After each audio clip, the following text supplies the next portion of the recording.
People can see that, yes? Yes. All right. So this is yes, I'm calling it a practice of love, and we'll talk about why that is as we go. All right. So what we know is that there isn't actually anything. Being a young person is a social construction, so that means it's something that's made up. Yeah, we're either biologically a child or biologically an adult. Yeah, but particularly Western cultures have increasingly recognised this stage in between childhood and adulthood, and dumped all this stuff in it in this time, stuff that they want to sell, ideas that they want to sell people about people. And so young people have been constructed or thought about in a whole range of ways, in terms of theories, in terms of practice, just in terms of, the way we think about what being a young person is.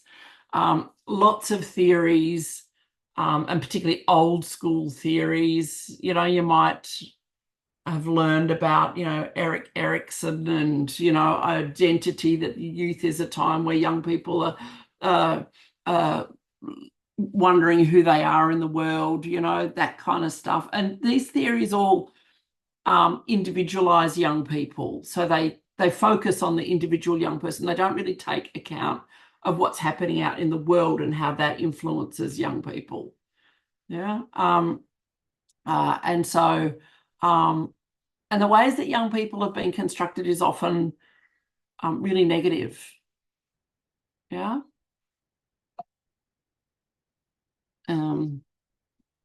Whoops. Young people, you would know from working with young people that that being a young person has a whole range of complexities that go along with it.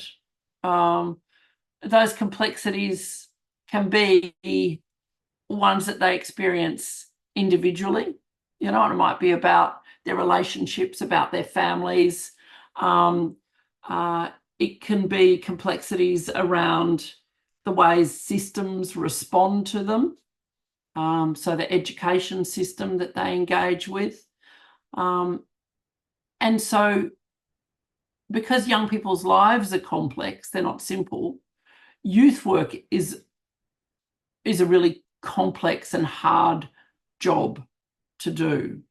Yeah, and that's what I want to talk a bit about in this chat that we're going to have.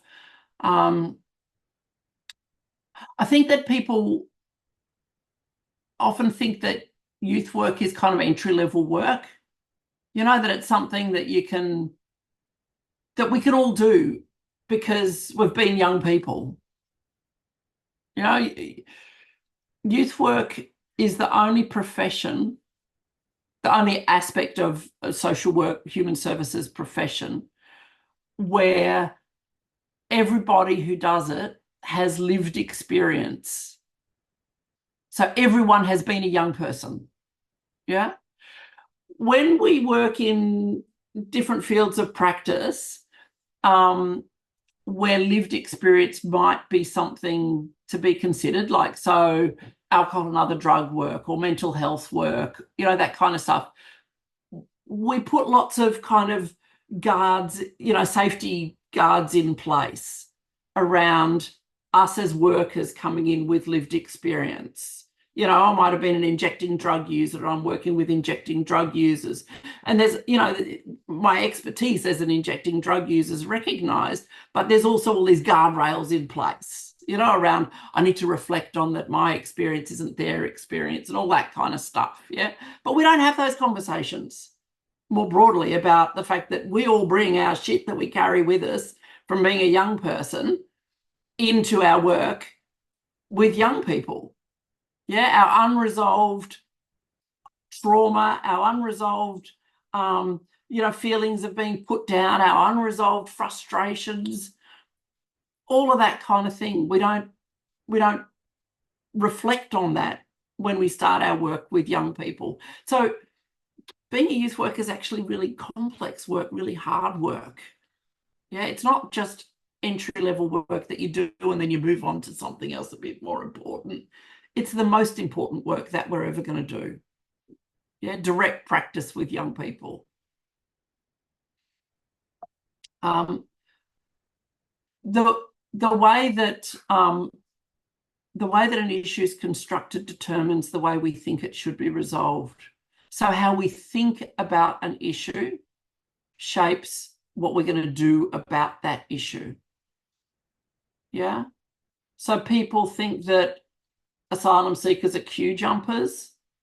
They're going to try and keep them out of the country, lock them up, do all that kind of stuff. Yeah. The way we think about an issue then determines what we think should be done about it. If we think that young people are just getting away with stuff, young people are lazy, yeah, all those kind of ideas about young people, then policies and practice are going to be shaped to respond to young people as if they are lazy, as if they are entitled, as if they are raging criminals, as if, all of that kind of stuff, yeah? So we need to think about how are we thinking about young people? We need to reflect on how are we thinking about young people and how's that influencing our practice. Yeah. And we need to keep on doing that because every now and again, something's going to happen that's going to push a button for us. And we're going to fall back on old unreflective kind of ways of thinking about young people. We'll go, oh, all young people do that. Yeah. Or I know a young person who ripped off Centrelink. Yeah. And therefore we should tighten up eligibility for Centrelink, all that kind of stuff. Yeah. So we need to be constantly reflecting on how we're thinking about young people. As youth workers, we have a responsibility to do that because no one else is going to be. Yeah.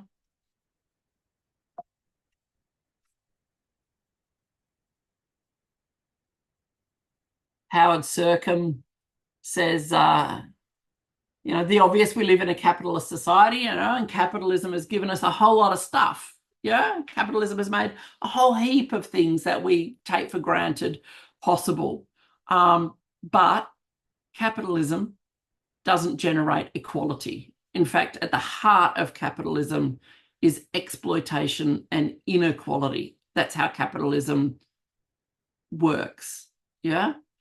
And Sercom says disproportionately young people bear the brunt of that inequality and exploitation.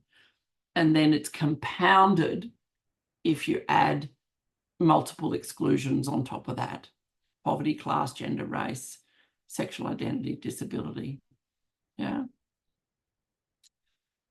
Giraud says that the ways that we think about young people are actually shaped by what's happening in the world. So whatever undesirable features we assign to youth are more precisely a function of the world that they've inherited.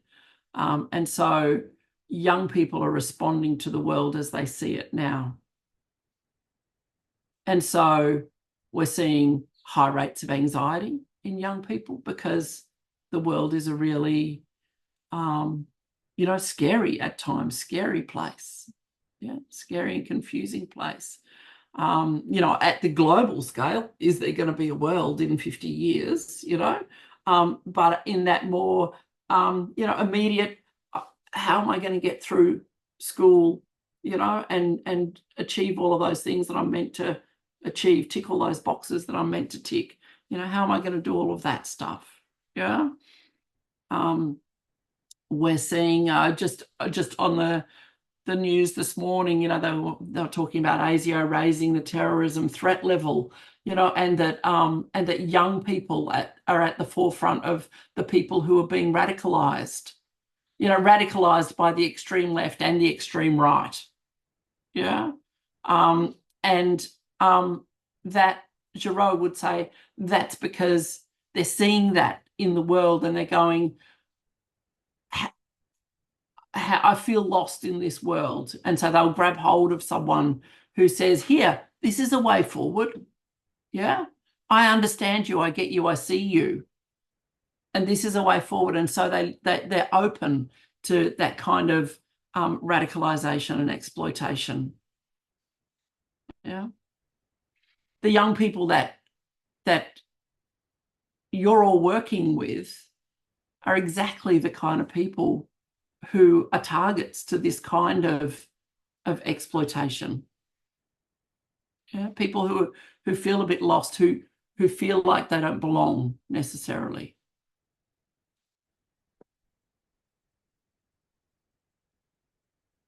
And so we see increased concern, drama, carry on about drug use, about mobile phone use, about youth crime rates, all of that kind of stuff. Yeah, that those we call them moral panics. Yeah, the moral panics about young people, and that often a moral panic has a little kind of nugget of truth to it, but then it gets blown up out of proportion. And so this state election, as all state elections, are fought around youth crime and being tough on crime. Yeah. And this one is no different. Yeah. And it gets ramped up every single time, doesn't it? Yeah. The reality is the police numbers tell us that juvenile crime is actually at the lowest rate that it's been for decades. But you wouldn't believe that if you read the Courier Mail. Yeah? So they're spinning us bullshit and people are believing it. And it's because that nugget of truth, that I was telling you, it's because, yes, there are some really dramatic incidents that are happening that are tragic, yeah, where young people are doing some really awful things, yeah, but it's not a crime wave. Yeah, it's not a whole lot of young people who are completely out of control, and we need to build more prisons and put young people in adult prisons, or for adult lengths of prison time, and name and shame and all of those kind of policies that we keep coming up with. Yeah. I remember when a couple of years ago when this government was, looking at, they wound back the Human Rights Act to increase the restrictions for around juvenile crime. And it was all in the media. People were talking about the worst of the worst, the 10% of young people, it was like 300 odd young people or whatever.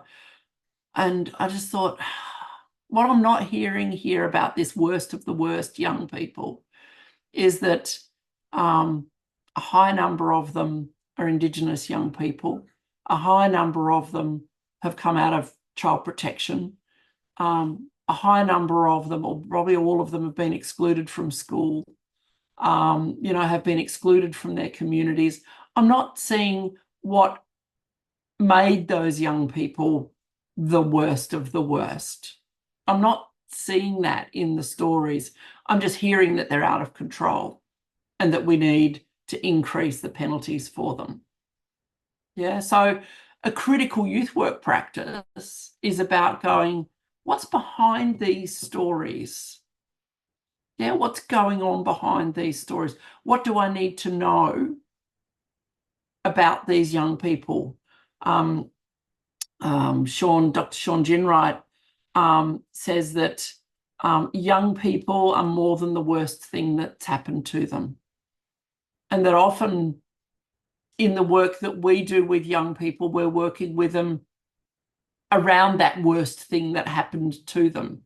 You know, they might be in detention, they might be homeless, they might be have problematic AOD use, they might be falling out of school, you know, and this is the worst thing that's happened to them. But young people are far more complex than the worst thing that happened to them. They're dreamers, they're believers, they have hopes for the future.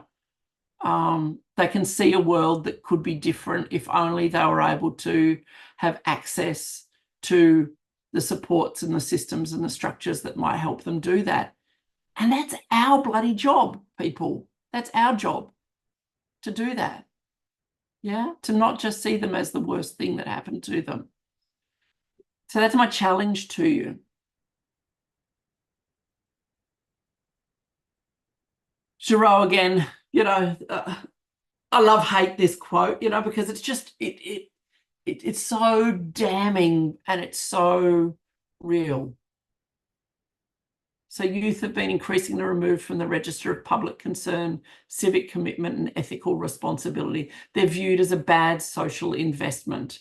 They linger in the public imagination as dim-witted, if not dangerous, ingrates, unworthy of compassion, and so justifiably relegated to the civic rubbish pile. Just read that and you just go, far out. Is that what we really think about young people? And I'd like to believe that we don't. But gee, sometimes when I look at policy and practice, I think, oh, maybe that is actually, you know, when I look at media reports, particularly from some areas of the media, you know, that mainstream media, I go, gee, they really are seen this way, aren't they? Yeah. And so some of the ways that we work with them connect to a construction of young people as that. Remember, the way we think about things determines what we think should be done. Imagine if we think about young people as this. Yeah, what are we going to do? Well, we're going to lock them up, aren't we? Yeah. We're going to force them into situations that they don't want to be in. Yeah. We're going to set them up to fail in education, in housing, in employment. And then when they do fail, we're going to go, see? Yeah.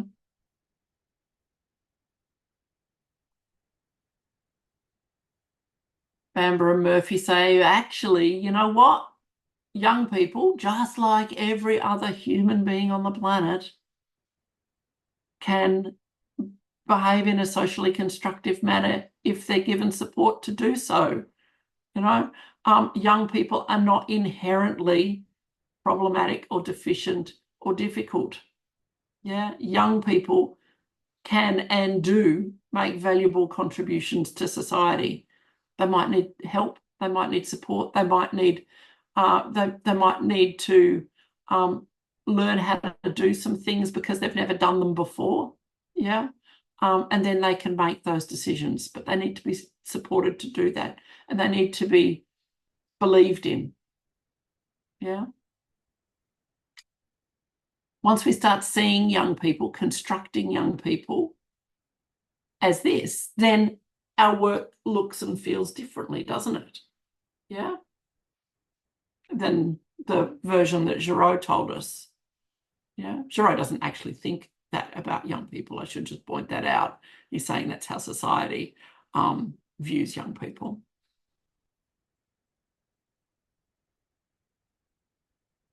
Giraud says that that young people are actually really important parts of that activist position that we should all be taking. Yeah.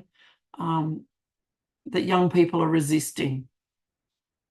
Yeah, that young people are focusing on justice, equality and freedom, in the face of neoliberal policies that try and undermine justice and equality and freedom.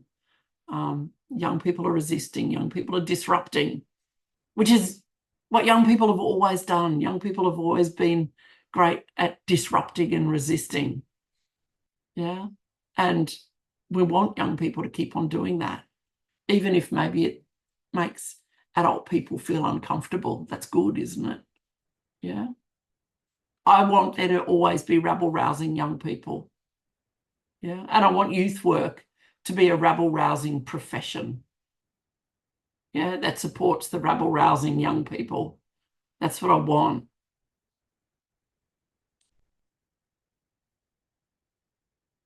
Any thoughts about any of that? Let's just stop for a little second. Any thoughts?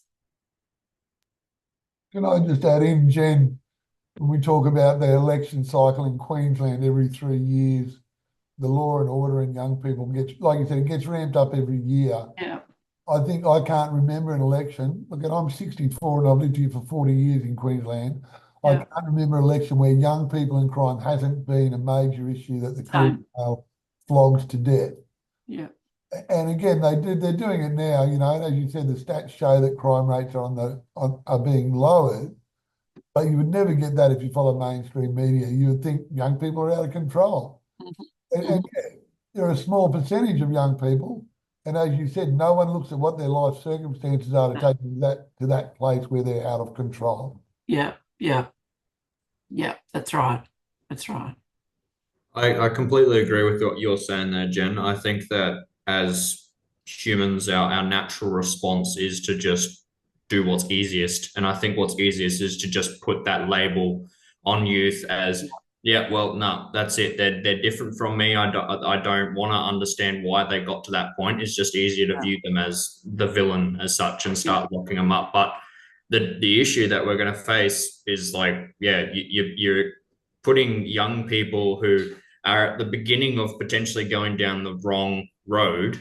You're going to be practically just setting that road as the only one if you start locking them up, because you're then just surrounding them in that culture. You're surrounding them in that like area, and they're just going to learn more bad habits. I think, the difficult road is the best traveled, I think, in terms of this sort of thing, because at the end of the day, like, these young people will eventually be, the policymakers and the decision makers and stuff. So you need to practically, we need to educate rather than just shun, I think. Yeah. Yeah. Absolutely. Yeah.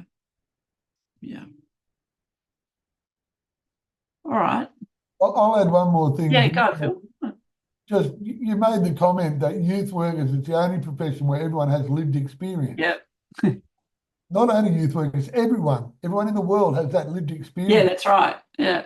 One question, at times where I work with parents and young people, one question I often ask the parents is, don't you remember? I certainly remember my teenage years. They were something indelibly in my mind that how could I possibly forget what it was like to be a teenager? You get all these parents, oh, my kid's out of control. What can we do? It's like, take yourself back to when you're a teenager and you might start seeing the solution. Yeah. But, people just forget or pretend. Yeah. They do. They forget. Or they remember a version of it, Yeah.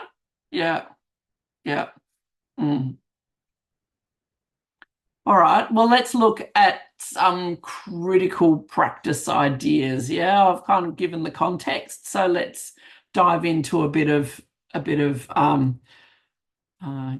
a bit of big words and big ideas. Yeah. Hang on, when I push the right button. So, in critical youth work practice, and we should all be doing, never has there been a more important time to do critical youth work practice. Yeah. So what is it? So what we do is we think about the big picture.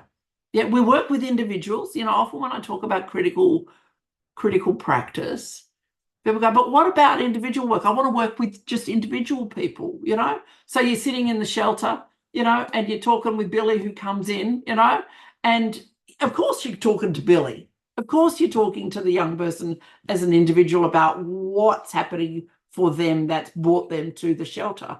Of course that's what you're doing, yeah. But a critical youth work practitioner is thinking about the systems and the institutions and the structures that shape Billy's experience out in the world that's brought him to this place, this moment where he's now talking with you as a youth worker in, you know, whatever the context it is. Yeah. So it's individual work, but seeing the big picture. Yeah. So then you don't just go, Billy, you've bloody been here bouncing in and out of this shelter for the last year. What the fuck's going on? Get your shit together. Yeah. Or you go, Billy has been excluded from school. Their family is dealing with all kinds of stuff. Yeah. There's a housing crisis. You know, I have trouble finding a house to rent. I bet Billy's going to have even more trouble finding a house to rent. You know, like, so we think about all of those big picture things. That means Billy's bouncing in and out of the youth shelter. Yeah. It's not Billy's fault. Poor old Billy. Yeah. It's not Billy's fault. Yeah. That he's bouncing in and out. And at sometimes when he comes, he's a little shit. Yeah. You know, sometimes when he comes, he is acting out all of the frustration that he experiences about the world because this is a safe place that he can do that. So he's a real little horror head. And sometimes, and I've worked in youth shelters, sometimes our response is then we exclude them, we ban them. Yeah. And it's a juggle, you know, we'll talk about the juggle later, you know, safety of the workers, safety of other young people, you know, but what's happening for Billy in those moments? Yeah. One more place is going, we reject you. Yeah. So, you know, using Billy as the example, we understand, we recognize the big picture. Yeah. We critique and we resist some of those dominant discourses. You know, Billy's a lazy little shit. Yeah. We critically reflect on the ways that we're responding, and we might respond out of frustration. Yeah. We might be tired, you know, and because critical practice takes work. Yeah. And sometimes when we're tired, it's easier to fall back on, or frustrated or overwhelmed or stressed. It's easier to fall back on blame, like really restrictive kind of ways of thinking and working. Yeah. And so we need to be constantly critically reflecting on where we're at. Yeah. Not just our knowledge and power, but just where we're at in this moment too. Yeah. I'm talking to this young person, but it's 5 minutes before the end of my shift, and I really want to move them through because I don't want to be stuck talking to this young person. I want to be going home. I'm bloody tired, you know, and this is rattling on in the back of your head while you're talking to this young person. I remember when I was working in youth shelters, and I'd been doing it for years, and I reached a point where I realized that I wasn't listening to young people's stories as if it was the first time I'd ever heard them. You know, and young people deserve to have workers who can really listen to them, be fully present, and be hearing their stories as if it's the first time. Yeah. And honor and value that story that they're telling us. But I realized I was sitting there going, oh, yeah, I know where this story's going. I know, you know, and you're already thinking forward, you know, yeah. And I go, oh, I'm not actually being present with this kid telling me this story, working in shelters. You're at the cutting edge. They've left home. They're coming to you for safety. Yeah.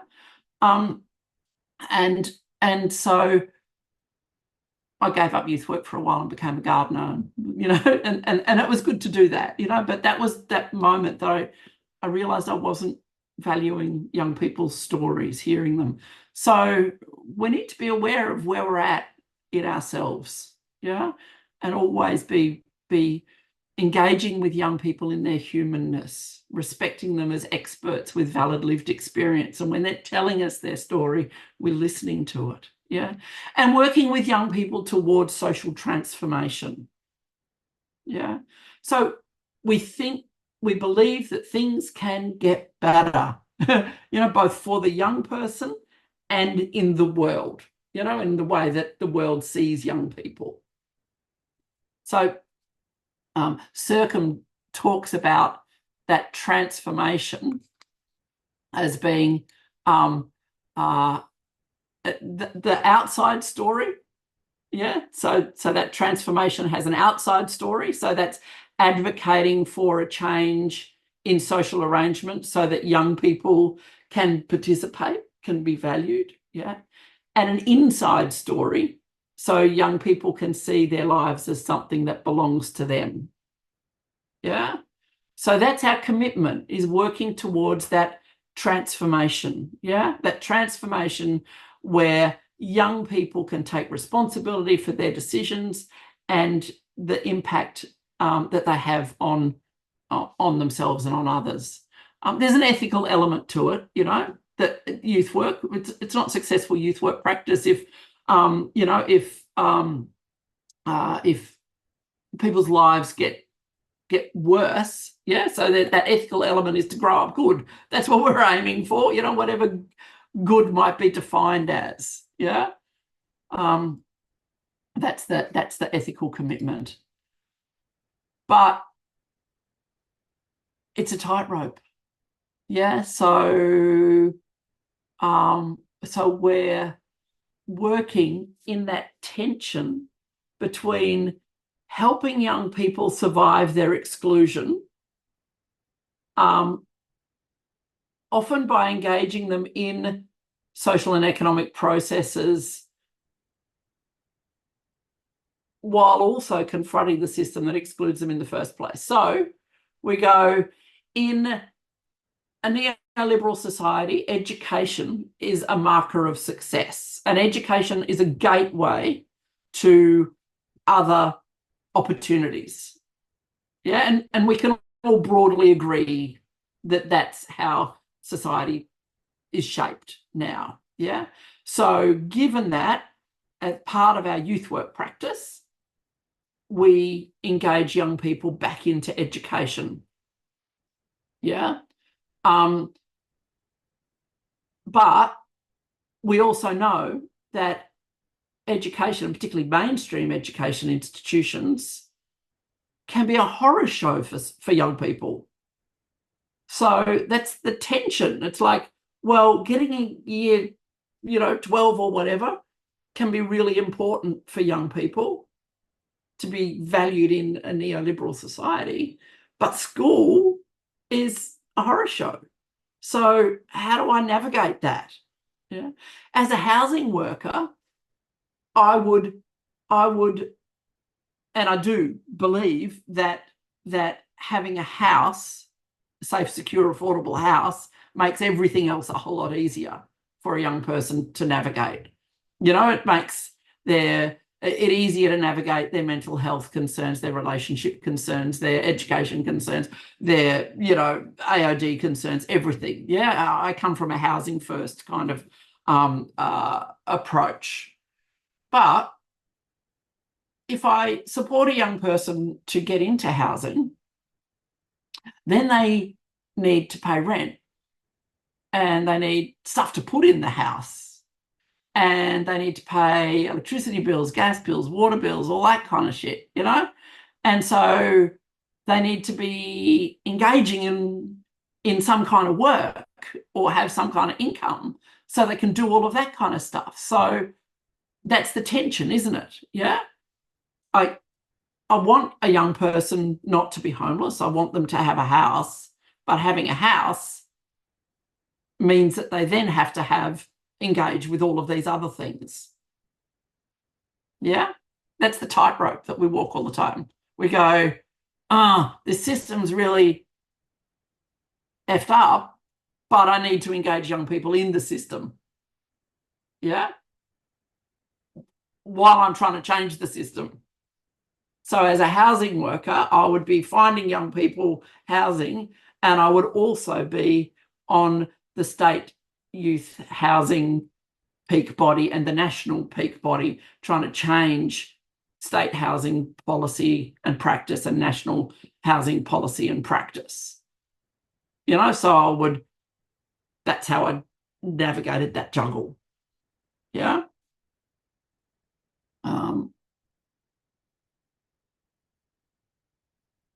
Youth work is relationship-based work, isn't it? Yeah, relationship is key. And it's our job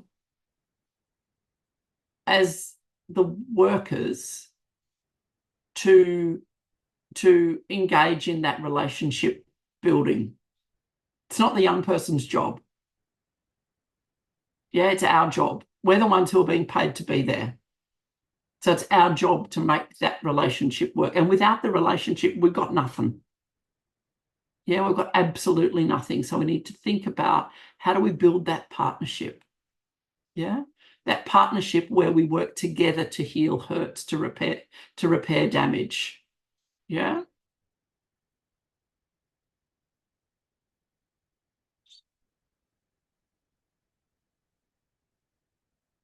This is, that rabble rousing kind of thing that I was talking about youth work being rabble rousing, So, youth work has a history. Judith Besant says that youth work has a history of anti-intellectualism. That it's kind of seen as hands-on, applied, working class. That you don't need an education. That you don't need an education to be a youth worker. And back when I started youth work 400 years ago, about the little bit later than Phil, but a similar kind of era, you didn't need a university education to be a youth worker. You just needed to care about young people. And some of the work that happened was really good work, really powerful work. Some of it was really dangerous. Yeah. And that's because people were coming at it from their own frame of reference, their own lived experience. Yeah. I actually believe that having some theory behind us helps. That thinking about all the different ways that young people might be constructed helps. So I actually think that bringing youth work into an academic space has been a good thing. Yeah, whether it's a university education or a TAFE degree, it doesn't matter, but having thought for a while about ethics, and about theory makes you a better worker. Yeah, makes you a safer worker, makes you a better worker, certainly makes you a more critical worker. Yeah. Because we're working with young people, we need to constantly be thinking about the ethical dimensions of our work. And there's been a lot of really unethical practice that's happened around young people, over the course of, decades. Yeah. Young people have really copped the brunt of really unethical practice and are continuing to do so. You just need to look at, what happens in detention centres, to know that we're not nailing it in terms of our ethical obligation to young people. Yeah. When we can change the Human Rights Act, then we're not seeing them as worthy of ethical commitments. Yeah.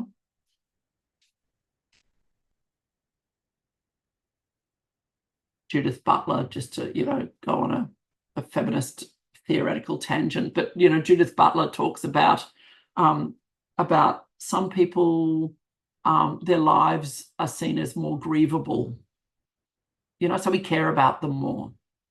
Yeah. And Giraud, as he said, young people, perhaps we're not seeing them as grievable. Yeah. As people that we should care about. And so we let all these things happen. Yeah. I'm not going to make you do this, but I do want you to do it. You can do it later. Yeah. Spend 3 minutes writing about your positionality. Start each sentence with I am. And keep going for 3 minutes. Set a timer. Keep going for 3 minutes. Because that gives you, you can go, I am tall, I am a woman, I am whatever, old I am, whatever it might be. Yeah, all of those kind of things. 3 minutes actually gets you to kind of start thinking about, shit, what else am I? Yeah. And we start thinking about our positionality. Yeah, positionality is who we are, where we are in the world. Yeah. Yeah. And how does that then shape the way we think about things? Yeah. So take 3 minutes writing about your positionality. And then when you think about your positionality, think about your proximity to privilege. Privilege is one of those words, it's a push button word, isn't it? Where people go, I hate this fucking feminist bullshit of talking about privilege where it's always men who are the ones with proximity to privilege. Like I cop that all the time when I talk about this in class. There's always usually a white bloke who's moving uncomfortably in their seat and going, oh, bloody hell, here we go. Here's the feminist going for it again. The reality is we are all privileged in some ways. We're working. That's a privilege. Yeah, that gives us some proximity to privilege. But some of us have a closer proximity to privilege than others. Some of us have multiple oppressions that move us away from that proximity to privilege, even if we might look like we are the person who has proximity to privilege, because privilege is complex. So it's about race, it's about gender, it's about class, it's about ability, it's about geography, it's about cisgenderism, it's about heteronormativity, it's about all of those things. And so, when I look at my list of, I'm privileged in a whole heap of ways, and I have quite a high proximity to privilege because I'm educated, because I'm white, because I have a reasonably paid job, like all of that kind of stuff. Yeah. But I'm also a lesbian in a world where being queer isn't still completely accepted. Yeah. I have a family.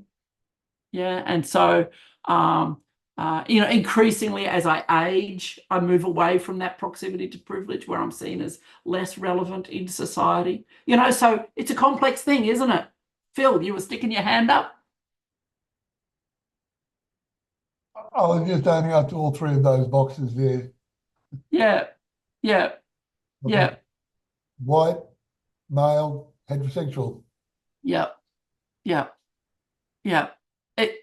It's that, and the complexity is that even a white heterosexual male who's in poverty experiences their poverty differently to a person of color who is also male.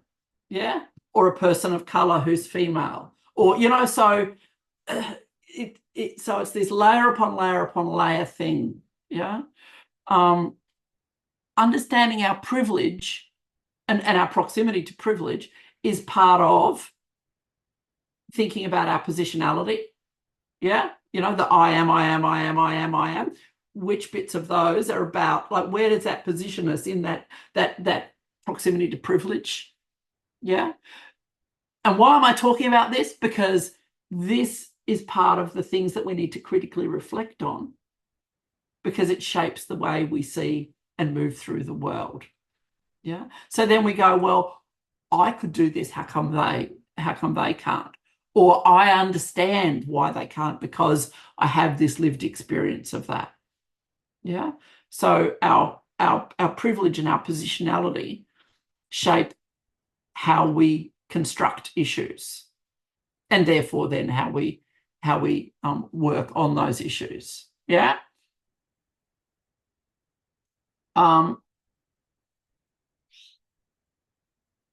In 80 says, you know, privilege is this thing that everyone goes, oh, I have a right to claim whatever. But actually, the democratic processes, rights and opportunities that are taken for granted were struggled for and implemented because oppressed people sacrificed their blood, sweat and tears through collective action. So all of the rights that we have were fought for by people who were oppressed.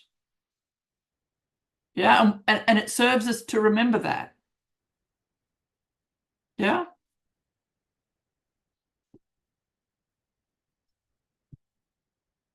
Understanding, this is where it gets a bit tricky, because some of these ideas can be, again, thinking about Judith Butler language, it can be performative. Yeah, so we say them, but we don't actually do them. Yeah, we don't enact them fully. So we can think about privilege, but understanding our own privilege doesn't necessarily lead to challenging systemic oppression. Yeah. So what we need to do is recognize, and this is where it gets tough. Yeah. I remember I was saying critical youth work is hard work, because we then need to recognize our own complicity in the structures that produce oppression. So I go, well, because I'm white in a racist society, I am a beneficiary of white supremacy. Yeah. And when I start using those words, then I go, part of me goes, oh, what do you mean no? Because I think about white supremacy, I think Ku Klux Klan, and I go, I'm not a Klansman. No, I'm not. But I am a beneficiary of white supremacy. I'm a beneficiary of a world that was created for white people. Yeah. And so therefore I'm a beneficiary of white supremacy. And so recognizing my complicity in white supremacy is uncomfortable.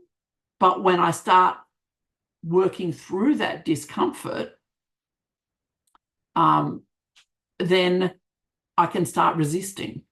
Kumashiro, writing about the queer space, you know, says that sometimes that learning that you're complicit can lead people into a state of crisis. So you become stuck, you know, you go, oh, and the stuckness that Kumashiro talks about is either going, no, I'm not, you know, no, I'm not that, and refusing to see the complicity. The other stuck is going, oh, shit, I've been complicit in oppression and I thought I was a good person, you know, because social workers and human service workers are good people. Yeah, that's what we imagine ourselves to be. But you start going, oh, shit, I'm complicit in ageist oppression. Yeah, when I think about young people in this particular way. Oh, bloody hell. And then you have to work through those feelings of guilt and shame, yeah, before you can kind of move forward and start dealing with that feeling of start moving forward out of that crisis. Connected to all of this, and another word that we often hear in practice, is intersectionality. Yeah. Oh yeah, I work intersectionally. Yeah. That's another one of those performative kind of words, isn't it? Yeah. What often happens is that people start talking about intersectionality and they fail to mention Kimberly Crenshaw, who was the Black legal scholar who gave us the idea of intersectionality. And when white people start talking about intersectionality and fail to mention the Black person who gave us this idea, then they're not working intersectionally, are they? Yeah? That's just a little challenge for you there. Yeah? So Crenshaw talked about intersectionality. I really like the imagery, so it's literally an intersection, a crossroad. Yeah. And that some person standing in the middle of the intersection and they're going to be hit by cars coming from any number of directions. Yeah. So if a Black woman's harmed because she's in the intersection, her injury could result from the car, that is sex discrimination or race discrimination. If they're a lesbian, then heteronormativity, so intersectionality is about thinking about power, yeah, and about the way power interlocks and intersects and becomes more powerful, yeah, and harder to kind of unravel, yeah, and so thinking that something is just one thing then erases what happens to people who are subject to all of those things. And I think it's really important that Crenshaw uses the word erases rather than obscures, because obscures means it's hidden. Erase means it's gone. So you go, oh, this is just a gender problem, or this is just because they're a young person. Yeah. This is happening because they're a young person. Erasing, not just obscuring, but erasing the fact that it's because they're an Indigenous young person. They're an Indigenous young person with a disability. They're an Indigenous young person who has been part of the child protection system. Yeah, that's when we start thinking about intersectionality. And so intersectionality, and Patricia Hill Collins took on the work that Crenshaw was doing and said, that it's about those intersecting systems of power, and that one axis might be more relevant than another axis at a different time. So a gay man might be disadvantaged among straight men, but advantaged among other queer people because they're a man. Yeah. So it starts becoming complex. Yeah. Thinking about how power operates on multiple axes helps us to understand how to challenge those systems. Are we following along? Any questions? It's a lot, isn't it? Yeah. It's a lot to think about, isn't it? It explodes your head, doesn't it, this stuff? Yeah, it really does explode your head. But heads need exploding. That's what I reckon. I reckon to be a good youth worker, you need to have your head explode every now and again. Before we have too much of explosion, Jen, do you think we should have like a very brief 2-minute, 3-minute break? Sure, I don't even know what time it is. Yeah, yes, absolutely. Yes. Yeah, just for people to stretch their legs if you want to go to the bathroom quickly. It's 6 past, so maybe we start at 10 past. Yeah. So want to quickly grab a drink? Mm-hmm. Thank you.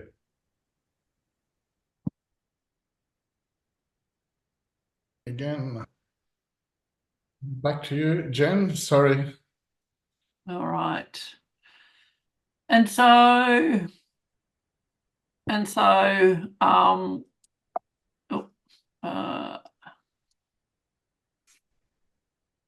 I guess the question that I'm kind of posing really is,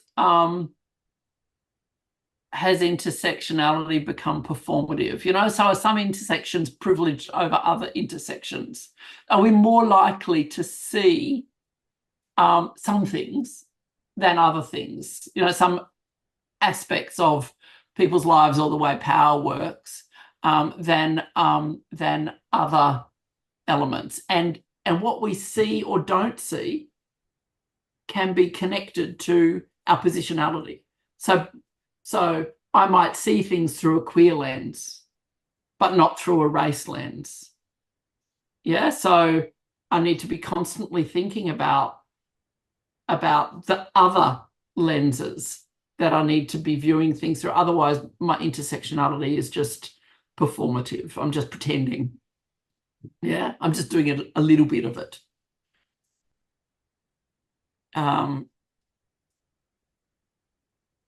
I've says that social workers can't be neutral. Like it's a furphy. If you've been taught that well, social work, human service work is neutral. We're objective. We can't be objective. Not if we have to call out injustice. We can't be objective about injustice. We can't be neutral in the face of oppression. Yeah, so we can't be detached. Yeah, we need to be engaged. We can't be neutral. Yeah. Otherwise, we're complicit in oppression, and I talked about that before. This is just more ways of thinking about it, but and so we move through from kind of this stuck place that Kubashiro has kind of said that we might land ourselves in, and go, oh God, where am I with all of this? And critical practice often talks about critical reflection, but even critical reflection can be performative, where if we just navel gaze, and so I might go, I feel defensively angry when you suggest that I examine my privilege, which might be considered to be taking responsibility, but actually you're not changing anything because you say it's too scary and hard and I don't want to change. I know I feel uncomfortable. I'll reflect on that bit, but I'm not going to change. Yeah. And so we're not actually moving toward action. Now, drawing on bell hooks, I'm posing that love provides us the pathway forward. So bell hooks talked about the love ethic in our work as a relationship-based action to recognise the self in the other and commit to transforming systems of inequality through collective activism. So start saying, we are all human in this together. There are things that we all share, and let's work together to create change. There's always a common ground that we can find. Yeah, that's what an ethic of love would argue. And other speakers in previous weeks have talked about this, finding the common ground, yeah, as part of our practice, even when we vehemently disagree with people. Yeah. Hook says, I really believe that love as a political transformative force in our society can change the world. It's been love that motivates people to the most deep and profound change. It's about knowing what can save our planet, which is people connecting, communicating, and showing loving kindness. We don't talk about love as ethical practice in human service work. In fact, that might be seen as unethical to think about love in that way. Yeah.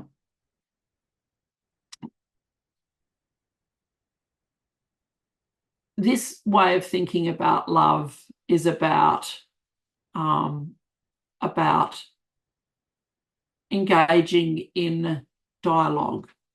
It's about hope, faith, courage, trust. It's about really engaging with our value base. It's about social justice, caring, hope, compassion. It's about this idea that we might have had that being a youth worker is being a good person in the world. And this is what being a good person in the world looks like. Yeah, that you believe in social justice. Yeah. It's about a non-violent approach to our practice. And that can be really challenging. I just forgot his name. Did his PhD looking at non-violent youth work practice.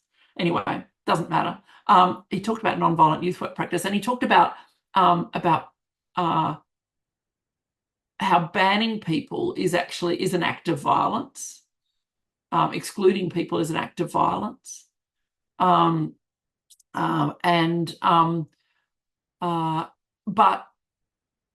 when an organisation is under-resourced, then we're put in situations where that might feel like the only option. So he talks about if you're in a drop-in centre and the drop-in centre is understaffed, then behaviour management becomes the focus rather than building relationships and connections. Yeah.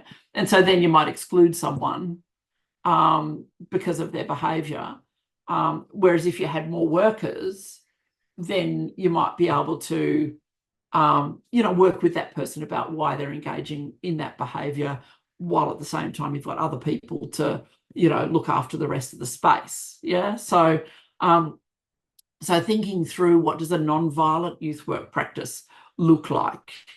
Thinking about how do we share power in our youth work spaces? Remembering that young people give us their power, give over their power to us to act on their behalf. So we're actually acting for them. The only reason we do our work is because they've given us permission to do the work.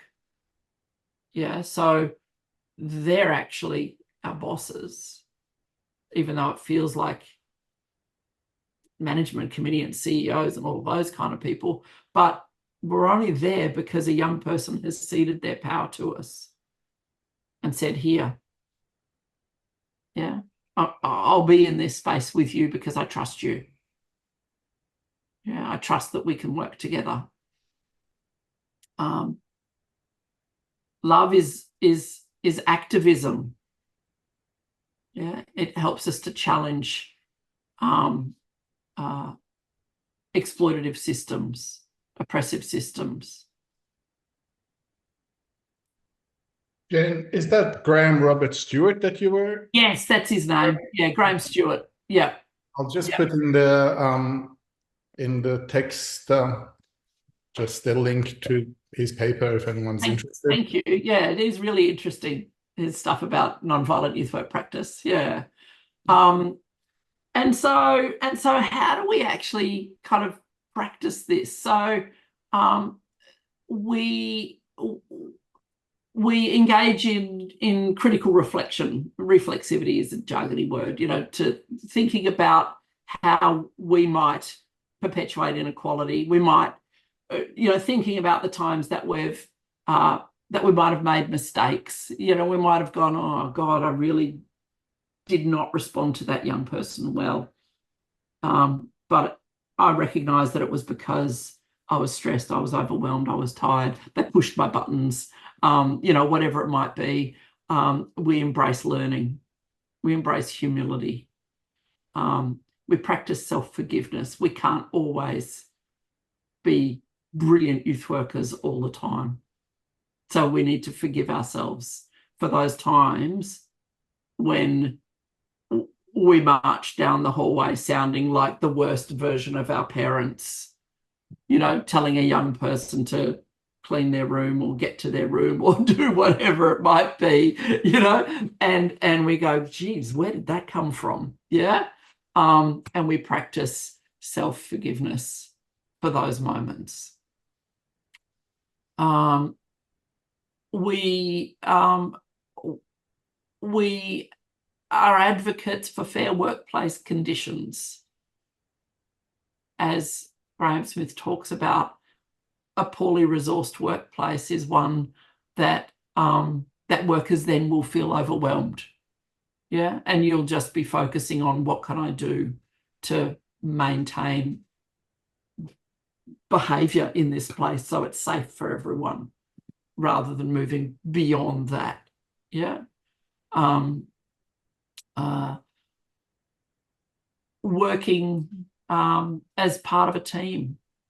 Yeah, not many people are individual youth workers. We're part of a team.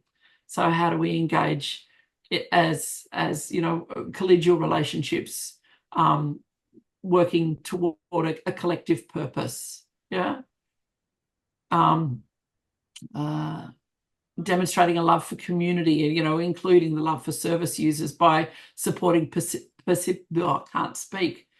participative and empowering social work programs. Yeah.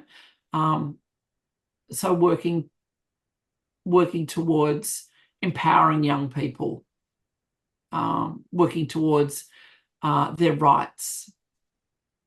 Yeah, not minimizing their rights.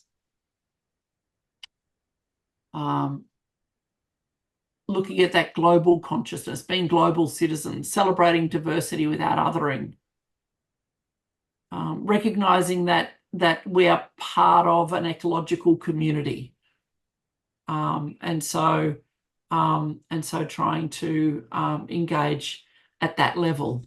Yeah, that love for nature. And we, you know, there's so much work coming around now about the importance of nature as part of a practice. Yeah, I know in my work with, you know, when I was doing direct practice work, just going and sitting in a park with a young person just opened up a space where a young person might feel freer to talk, you know, out in the world. Yeah. Seeing, just being able to look at the trees instead of look at an office, you know, feel the breeze, hear the birds, realize that you're part of something bigger, that big connection. Yeah.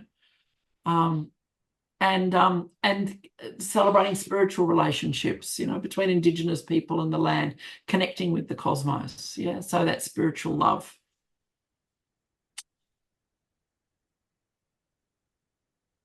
This takes courage. This work takes courage. It's a hard work, like I said. Yeah. And when we start bringing ourselves into spaces, it's a vulnerable space. Yeah. But young people bring their vulnerable selves to us all the time. And we expect them to bring their vulnerable selves to us. And they know that they have to bring their vulnerable selves to us all the time to get service. Yeah. And so if we meet them with our own open-hearted, vulnerable selves, then that's where that relationship can happen. Yeah. That's the meeting point, isn't it? Yeah. Learning how to face our fears. Yeah, our fear mightn't go away, but it won't stand in the way. Yeah, being courageous takes courage. It takes courage to buck a system. Yeah. And It takes courage to tell our boss that maybe that policy needs changing. Yeah.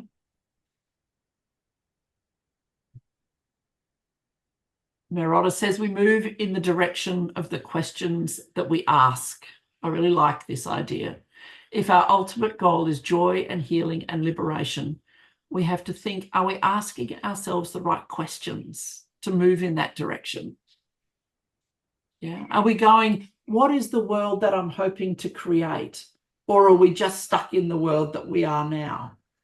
Yeah. So how can we ask ourselves the questions that move us toward the direction that we want to go in? And this is my last slide. You know, at the heart of a good youth worker is a beautiful spirit, a quality of connection that's hopeful, positive, and good. It's often this that's transformative, projecting a possibility that young people can see for a way to be different. The most important resource for the young people that you work with is you. Intelligent, alert, wise, compassionate, engaged, skillful, insightful, well-informed, well-connected, articulate, creative, productive, confident, you. You are at the heart of youth work. Yeah, and that's the message that I really want you to take away. There's a bunch of references if you feel like following up on any of the authors that I talked about. That's where we can leave it.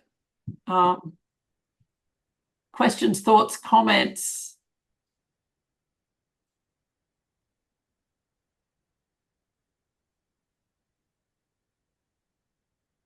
About any of that? How are you feeling about it? Is there anything in there that you think, I might think about this in my practice. I might have a chat about this with, and at my next team meeting about how we can, maybe think through some of these ideas a bit more. Yeah, I think something at our workplace that we're constantly working on is that, I guess, recognizing bias is a big thing. So, like, we all have unconscious bias, and sometimes it's very difficult to kind of come up, like, to be aware of, I may be not for any particular, like, explicit reason be, favoring one client over another, but it's just maybe because that client, I have a lot more in common. We have a lot more of a rapport and the client. So I think, the bias and the stuff that, you were talking about just then, within regards to making sure that we try to kind of just always be constantly reflecting and constantly challenging our thoughts is important. Yeah. It's we can't always like all the young people that we work with, and I can think of young people that I really enjoyed working with, and you'd want to move heaven and earth for them, and then there were young people that just rubbed you up the wrong way, and the harsh reality is, as you're kind of struggling with, that young person has an equal right to everything that the service has to provide, and to you, as the person who's the worker. Especially if they can't choose a worker, it's not a big organization that they can go, you can go, all right, like, we're not a good fit, work with them. But if you're the rostered on worker, then you got to be all things to all people, don't you? And that's hard, isn't it? Yeah. Phil. Yeah, I just want to make a comment around language. And I suppose, given the neoconservative way that we've all been pushed over the last 25 to 30 years, like, young people are young people, and Mason, certainly no go at you, but we're engaging in that by using the words that we're told we should be using. They're clients, they're young people are clients, they're consumers. This is the neoliberalism coming into play. Yeah. They're making us look at it as if it's a commodity. Yeah. Humans, and we all buy into it. I mean, I used the word client for quite a while before I realised what I was doing, and it still slips out occasionally for me. and that's about constantly rethinking yourself about the language you're using. Yeah, absolutely. Certainly, we as youth workers, we buy into that stuff by just using the words we're told to use. Yeah, yeah, absolutely. Yeah, I try and use service user, thinking that that might be better than client, and just young people is really the best, not juveniles, because that's linked to, juvenile justice systems, and those kind of ways of thinking. But yeah, just use their name. Yeah, yeah. Any other questions or thoughts or comments?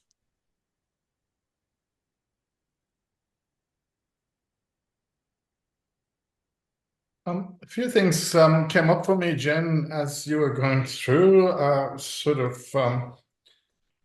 might just touch base on them. Three of them that I jotted down. One was when you were talking about the Juro and that sort of, I guess, we also talked about the 10% and with the crime, but I guess you touched on the economic structure and the capitalism, and we know in the capitalist structure there needs to be at least a 10% unemployment, and definitely no less than 5.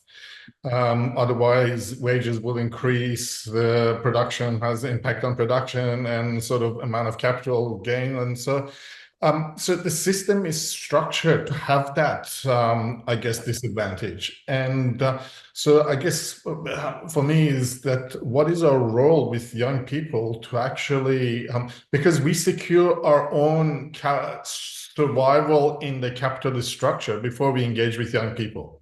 We sort of, as you said, the priority of having a house, having work, all of that.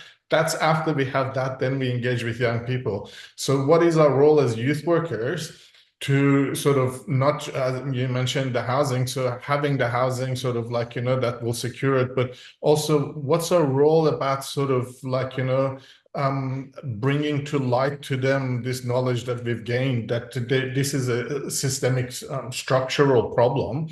And so how are you going to position yourself for survival? Because you're part of this sort of 10% written off thing, which you're sort of like, collateral damage for the system. Yeah. You're left in this by your own. So, you have to move quick, and so how do we then look at what are real ways for exit points for young people to be able to exit that and support them? So that was one thing that sort of like came to my mind. The other thing, it's just on that, I think, when we're talking about working individually but thinking big picture, that's about saying helping a young person recognize that they're homeless because of a system that excludes young people from safe, secure, affordable housing, and that there isn't enough houses for people, that it isn't their fault. So actually not just having it in our head as something that we know, but actually talking to young people about this and going, this is unfair. Yeah. The system is structured in a way that is unfair to you. And that is partly, why you're here, and let's work toward changing this together. So it's that collective consciousness raising, and so that's part of the work that we do. We don't just hold that macro stuff in our head. Young people gain a sense of their own power when they have that information for themselves, because they've constantly just been told that it's their fault. Sure. And realizing that actually they're part of a system that excludes them because you've had this explicit conversation with them. Yeah. So you go, okay, I'm going to help you find housing, but let's also try and fix the housing system together. Yeah. Very nicely said, Jen, because it's about whether we're siding with the system as it is or siding with young people and towards change. Yeah. If we want real change, as you say, we need to build a movement. And that movement is not about referring on and not wanting to see those young people ever again. It's actually yeah. about building a long-term relationship so that together we can move towards change. Yeah, that's right. And that's part of what that love ethic is. It's about building those relationships and that sense of solidarity so we can move forward together. So young people are then, we're allies with each other in this fight. Yeah. Yeah. Yeah. I think also it's about, again, trying to change the systems and the structures. But when you look at governments don't want to listen to advocacy organisations, and Yank's a perfect example. Yeah. Funded over 10 years ago by Campbell Newman, and when Labor got elected, I was naive enough to think, oh, great, Yank will be refunded. No, Labor doesn't want to listen to advocacy organisations either. No. So Yank, the one voice in Queensland that can push for policy change, is silence. Yeah. And it's outrageous, And Yank has the Facebook page Youth Work Queensland with over 700 members, and the silencing's working because how many people from that Facebook page have read C of Ash's post and say, come online and hear about critical thinking? And, we've got 4 people. Yeah. Because everyone is just focusing on the individual doing their own shit. And, surely if we get 700 people on the Facebook page, if we get 700 youth workers lobbying the government hard at once, Yank might get funded, but that's just not the case, and I can't see it happening. Yeah. Yeah, absolutely. Yeah. Or 700 people, workers and young people, all going, actually, you know what? Don't change the Juvenile Justice Act. Don't dismantle the Juvenile Justice Act. Yeah. Work with us. Yeah. That's then a powerful voice for change, isn't it? Rather than just, 1 or 2 youth workers who can then be silenced. Yeah. Yeah. What was your second point, Siavash? The second one was about a challenge that I think has been exasperated in the recent years, a challenge for youth workers. And that's, you're talking about privilege and white supremacy and stuff. And I think that not enough has been done in terms of for young people as they're growing up to actually deal with that issue in a constructive way. So for them to accept that privilege and for them to actually take responsibility and act in a positive way. So I think it's contributing to this thing, which I call it like a quest for being underprivileged. So that amongst young people, there is this suddenly this thing of being different in whatever way that then justifies you being labeled as underprivileged. And so we're seeing different things and the extreme of that is sort of might be sort of young people who are acting as cats or dogs or something like that. And it's sort of, I think it's a challenge for us as youth workers then, because it's sort of we're talking about hierarchy of how do you deal with disadvantage or in terms of young people that we need to work with. How do we ensure that we actually, our work goes towards, I guess, what historically youth work was, which was about the most sort of underprivileged. Again, going back to that 10% that you talked about that are now occupying the media and government's position, I don't think majority of them are accessing youth services or youth workers having any constructive work with them. So there's a disconnect that has happened between youth work and those In fact, they've probably been rejected from those places. Correct. Yeah. That's right. So that's a challenge to us in terms of how do we sort of really challenge ourselves as youth workers to deal with those sort of all the information and the realities of young people's lives. Yeah, absolutely.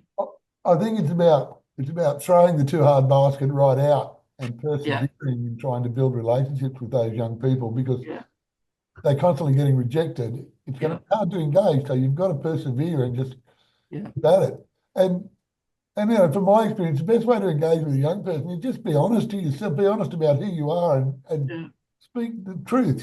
Just be yourself. Don't put on any professional airs or graces, because straight away you've turned them off. You know what I mean? Young people have good bullshit detectors, don't they? Yeah. Best bullshit detectors ever, absolutely. Yeah. And that's that bringing your open-hearted self, isn't it? That vulnerability. Yeah, about bringing yourself to your practice. Yeah. So young people can see that. But also what I was thinking when you were talking, Sebash, was, imagine if we taught about religion, positionality, and intersectionality in schools. Yeah. Imagine if we did that. That's Imagine if we had young people working through Layla Saad's Me and White Supremacy book, that handbook that asks white people questions, imagine if Peter Dutton would fall over. Hey? Peter Dutton would fall over. I know. Yeah, but that's sort of like, how would the so world much be different, That's right. So much more necessary in this world than everyone going through learning algebra, or Yeah. that might be useful for. Therein lies the issue. Yeah, my older sister was teaching, a volunteer teacher in ethics in the New South Wales school system, because they actually had ethics classes. But I think that's really under attack as well. God forbid anyone even mentioned putting ethics classes into Queensland primary schools, and the Courier Mail would just go right off, Yeah. But they'd much rather have religious chaplains in schools. Yeah. But that problem is then they will start questioning the schools, all their unethical work. And that's, we were talking about housing. I remember many moons ago, this young person that was really amazing brain, he actually read the SAP guideline book. SAP was this housing sort of a thing, and had a guideline book. And he went through all the bylaws, everything in there, and he knew it more than the workers in the shelter.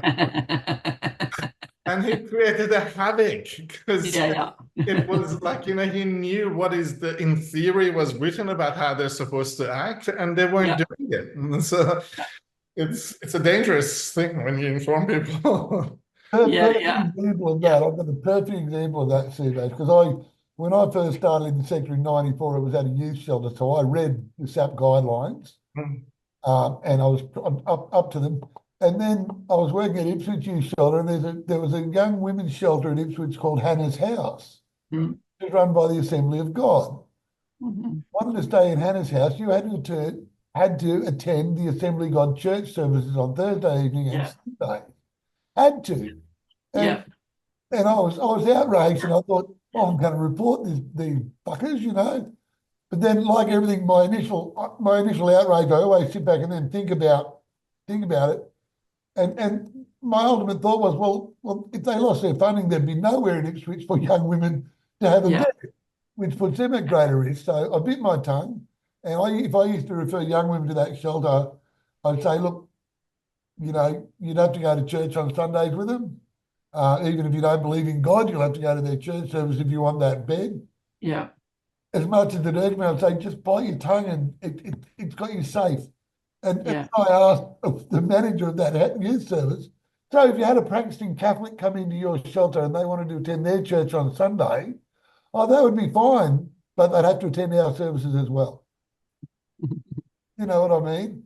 And a bunch of the youth shelters in Queensland in Brisbane used to drag young people. The Teen Challenge ones was the Hebron House, young people used to have to go to church, whatever the evangelical church was, and it's just like, what, I work for Teen Challenge. Yeah. And the Salvos have a prayer service, at the beginning of theirs. One thing about Teen Challenge, sorry, Jessica, I'll let you chat in a second, but I remember Teen Challenge was the only shelter once that, like a long time ago, when I was working, took a transgender young person, like let them into their house, Because this was back in the days when working with transgender young people wasn't as common as it was, and it was before Open Doors existed and all of that kind of stuff. And Teen Challenge was the only shelter in Brisbane that was willing to house that young person. So I go, well, they go to church, but their heart is open to this young person who every other shelter rejected. So that's my Teen Challenge story that I have. Yeah. Yeah. So Yeah. And I guess that's why, there is choice out there. And Yeah. I always say, because I've had to come in and out because I'm answering the phones, because young people call through and then I take their details if they want to go to our new life centres in Toowoomba. But I do let them know that it is a Christian framework. Yeah. They're not expected to attend church, but it's the option there. Yeah. And I guess when you're looking holistically, the difference is for that spiritual aspect of holistic well-being, that their choice and their framework is Christianity. Yeah. But when you boil that down, I think it fits in really well with that love practice. Mm-hmm. Because in saying that, that's what Christianity should be about. That's should be. Yeah. Should be. Yeah. No judgment, just love. And that's how I look at the young people I work with. And I think when you look through that lens of love, you're able to see that person and who they are. Yeah. And I love that saying, kids do well if they can. Yeah. So, you don't see anything but the soul of that person. But anyway, so that's that's I agree. Look, I think religion has been co-opted by patriarchy and capitalism, and at its heart, at the very core of it is all the stuff that we're talking about. And it's just got messed up by patriarchy and capitalism, whatever the religion is that you're talking about. Totally. It could be Hinduism, it could be Islam, it could be, it's patriarchy, it's power, it's patriarchal power. Definitely. But yes, if you ever want to come visit, come visit. see how you like it. But thank you, Jen. I have to run because I've got another meeting, but thank you. That was so valuable. Very valuable. I've taken so many little notes in and out of session. My email's there if you ever want to follow up anything. Yeah. Oh, great. Thank you so much. It's on the front of the slides. Yeah. Is it? Oh, okay. Will the slides be saved into the chat or? The slide's going to be. We put it on the website, and also there'll be a recording of this that I will send. Oh, yes, of course. And then also get it from there as well. Okay. Thank you. All right. Awesome. Bye, all. See ya. Any other questions or comments, or should we wind up?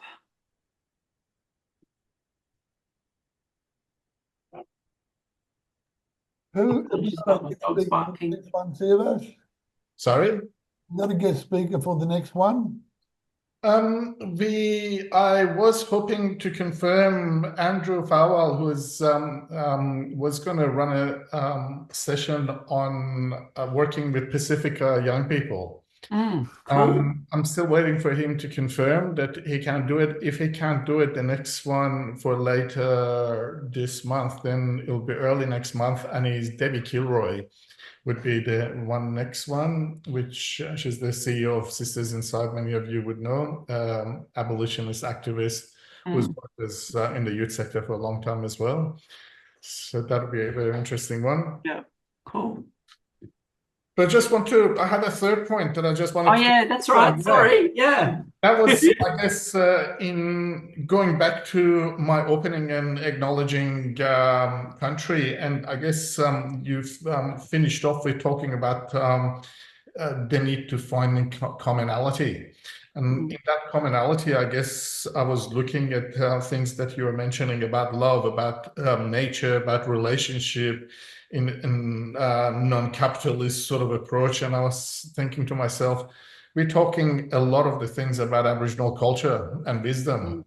So again, in that common ground, I think it's wise for us to reflect on a culture that has been continuing for thousands of years so successfully, and lessons in that, and deriving some lessons for our youth work practice through that beautiful surviving culture. Absolutely. Yeah. Yeah. Absolutely. 100%. Yeah. Which, you know, may well be talking with the Indigenous young people who are accessing our service, because they are experts then in their indigeneity and can teach us. Yes. You know, and that's that vulnerability, isn't it? I don't know about this. Yep. You do. Teach me. Yeah. Yeah. Mm.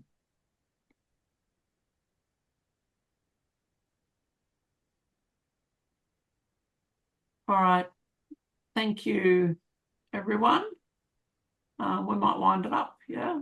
Yeah, well, thank you very much, Jen. Really appreciate you giving your time so generously and taking us through this. It's amazing wisdom and sharing that. And thank you, everybody, for participating, Yeah, for thank you. also sharing information and being part of this community of practice. And I'll be in touch, both sending a link to this recording and also information about our next session in hopefully not too distant future.